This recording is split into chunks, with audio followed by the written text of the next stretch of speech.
Hey everyone, my name is Dave. Welcome to the shop here at NTD Racing.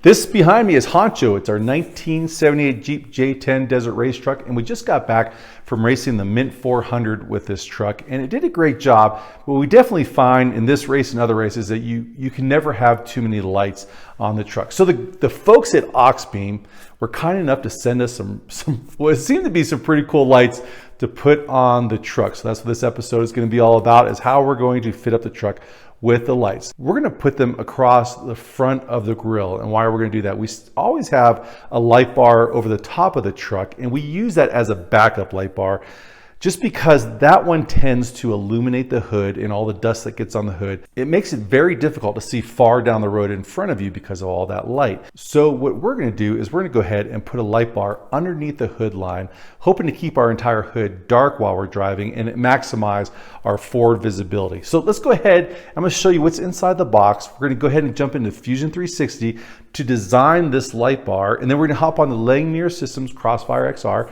We're going to cut out some parts, do a little bit of welding, get this light bar on the truck, test it out and see how it does. All right, let's take a look at what's inside one of these boxes. First off, we have two kits here because we asked big. We needed a lot of lights. We want the biggest ones they had.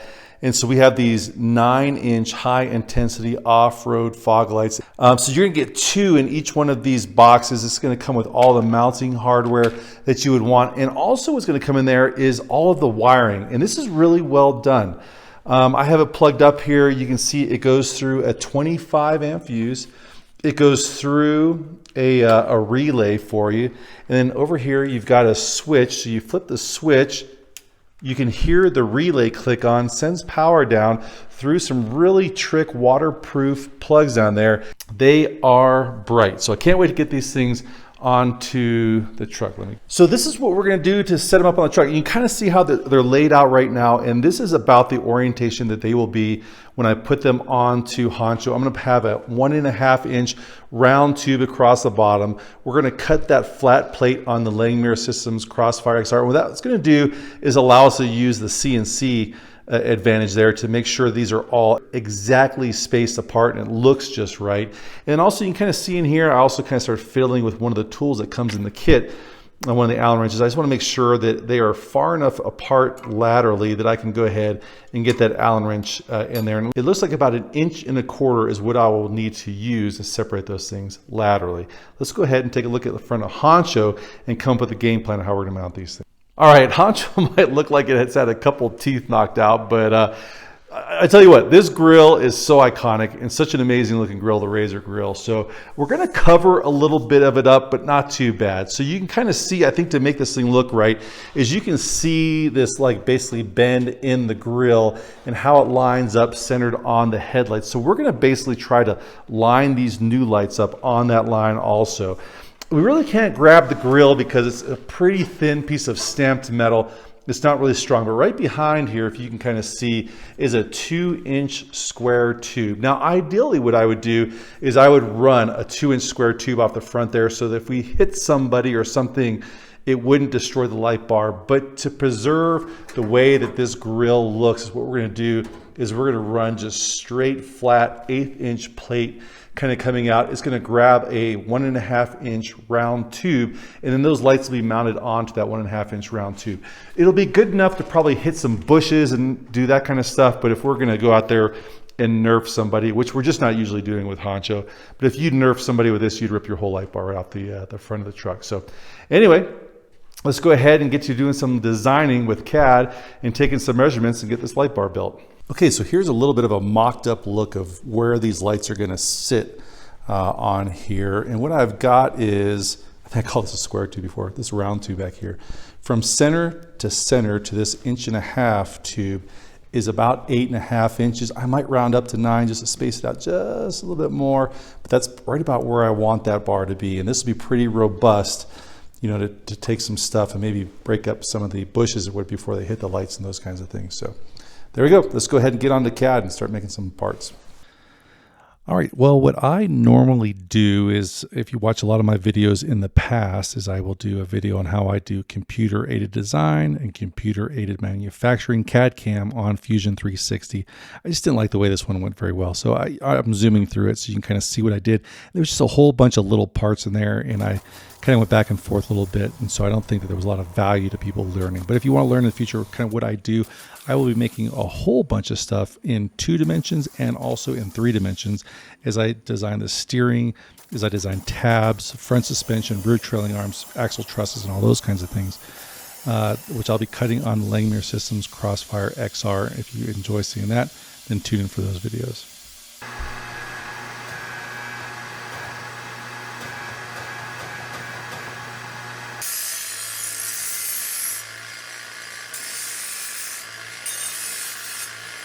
Let me catch you up here on what we got going on with this mount. So I did a little bit of work welding this thing up, and I just got it tack welded inside there. You might be able to see that whole mounting system inside there. Been using the, I've done a YouTube video on this. This is the, from Harbor Freight. I'll tell you what, it is the best MIG welder I've gotten. I got a couple Millers. It is the Vulcan Omni Pro 220. I got a video of me using that. I still think it's a great welder. And, you know, I think it's been putting down some pretty decent welds over here, so I'm really happy with it. So anyway, let's go ahead and get some lights on this.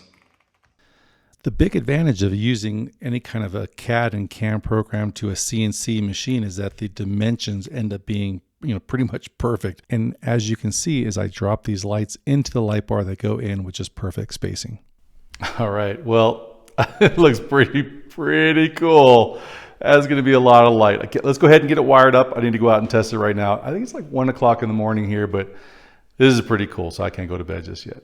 Let's go ahead and check out these new lights. Here we go. Boom, boom. Oh my gosh, that is amazing.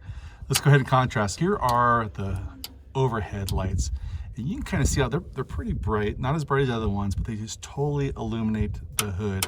If I turn those off and I kind of turn these back on, now you can kind of see how everything's dark except for where you want to look. These things are amazing. They just light up the entire neighborhood. I don't know if you can tell, I totally lighting up my neighbor's house over there.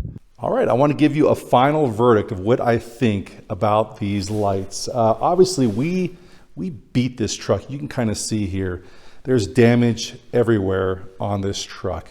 We've almost lost the whole light bar before. You can see we lost this light at the Mint 400. We'll be replacing that later. But we got our Auxbeam lights here. We've been running these at the Mint 400, and then obviously these are our brand new ones. What is my impression? I generally don't like to tell somebody to buy something if I wouldn't buy it again, and so here is what I think about these lights. I like them. So far, I think they're really good. The brightness is obviously there. The other part I'm always thinking about is durability and will these things last 1,000 miles in a Baja desert? And I think that they will. What I like is I like the casted aluminum backing with the cooling fins. So that'll definitely help with the longevity, keeping it cool. It seems really rugged. The bezel on the front, it seems like a hardened plastic, also feels very rugged and thick, and then it looks like a plastic lens on the front. We'll see how that does as far as once it starts taking some hits out there. What I really do like are these mounts down here. This is what I would call, you know, about 1/8 inch plate steel, which is cut and formed almost the same way I make stuff on the my Langmuir Systems Crossfire XR over there. So just a lot of confidence, super rigid there. Some lock fasteners as they go in there for the adjustment. What I really like are these electrical connections on the back and the way they go in there. They appear to be waterproof. You're not going to have electrical problems, at least from where that plug goes. So I'm super happy with these. Can't wait to get them out there in the desert and test them. And I also might hit up Auxbeam for some more of these to put on Lefty, our new budget trophy truck. I think these are just perfect for what we need when we're out there racing. All right, well, this is a responsibility that I take very seriously, you know, as a person. I guess I'm a YouTuber now, that's just weird to say, but I know that there are people that are gonna click on my video, they're looking for lights, they're gonna say, what's Auxbeam lights all about? Should I buy some of those? And so if I didn't like them, you wouldn't see this on one of my videos. So far, I think that they are amazing lights, and I would totally buy them myself, so I have no problem recommending them. And if you see them in the next videos, especially as we go through the Baja 1000, you'll see another review on these lights. And if they're still there at the end and still working, it kind of tells you everything you need to know about the durability and the longevity of these lights. And I'll let you know as we go. If you're interested in these lights, check them out in the description below. And to Auxbeam, thank you guys so much for providing these lights. You make our truck better, safer, and more capable, and we do appreciate that. Also, you know, Langmuir Systems, people ask me about that all the time. This is the second Langmuir Systems Crossfire plasma table that I have owned, and I will tell you, this one also is amazing. I've set it up one time. I even moved it from California to Colorado, so all the movement and all that, I've never adjusted anything. It still works perfectly now, more than a year later, I think about a year later, that I've owned this table. Love the table. And my affiliate link has sold about like 160 of these tables, and I've never heard anybody say anything bad about them. If you're interested in one of these tables, also check out the link in the description below. You'll get a discount as you order the Crossfire XR or the Crossfire Pro, or you just use code NTD Racing when you check out and also get a discount. Again, I appreciate you watching this. We got a lot of really great stuff coming up over the next year as we continue building Lefty. We're swapping out transmissions in Honcho, or putting new transmissions in Lefty. We're building steering systems, suspension systems. I'm gonna show you how I do all the calculations for those, how I do all the fabrication for that. If that is stuff that interests you, hit the subscription and hang out with us for the next year as we get ready for the Baja 1000. We'll see you next week. Take care of yourself.